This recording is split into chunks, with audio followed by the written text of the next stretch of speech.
শীতকালীন ঝড় ডেভিনের আঘাতে বিপর্যস্ত যুক্তরাষ্ট্র। মার্কিন আবহাওয়া বিভাগ বলছে স্থানীয় সময় শুক্রবার মধ্য পশ্চিম ও উত্তর পূর্বাঞ্চলে বইছে ঝোড়ো হাওয়া, সাথে রয়েছে তীব্র তুষারপাত। পরিস্থিতি বিবেচনায় কয়েকটি অঙ্গরাজ্যে জারি করা হয়েছে সতর্কতা। এরই মধ্যে 1800টিরও বেশি ফ্লাইট বাতিল করা হয়েছে।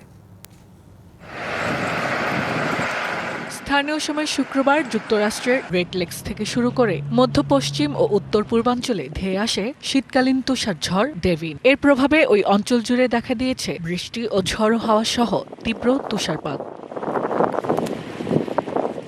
দেশটির আবহাওয়া বিভাগ বলছে সপ্তাহের শুরুতে কানাডা থেকে বয়ে আসবে আর্কটিক ঠান্ডা বাতাস, যা পরিস্থিতিকে আরও জটিল করে তুলবে। তাপমাত্রা আরও কমে বাড়বে তুষারপাতের পরিমাণ, একই সাথে বইবে শক্তিশালী হিমশীতল বাতাস। ফলে সতর্কতার আওতায় সেখানকার 4 কোটিরও বেশি মানুষ।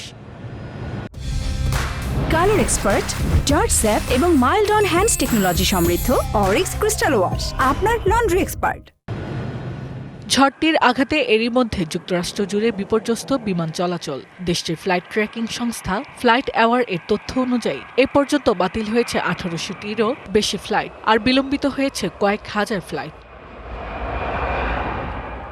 ঝড়ে গত 4 বছরের মধ্যে সর্বোচ্চ তুষারপাত দেখছে নিউ ইয়র্ক সিটি। কর্তৃপক্ষ জানায় সবচেয়ে বেশি ফ্লাইট বাতিল ও বিলম্ব হয়েছে শহরটির জন এফ কেনেডি, লা গার্ডিয়া ও নিউ ইয়র্ক বিমানবন্দরে। এদিকে অতিবৃষ্টি ও বন্যায় নাকাল ক্যালিফোর্নিয়া অঙ্গরাজ্য।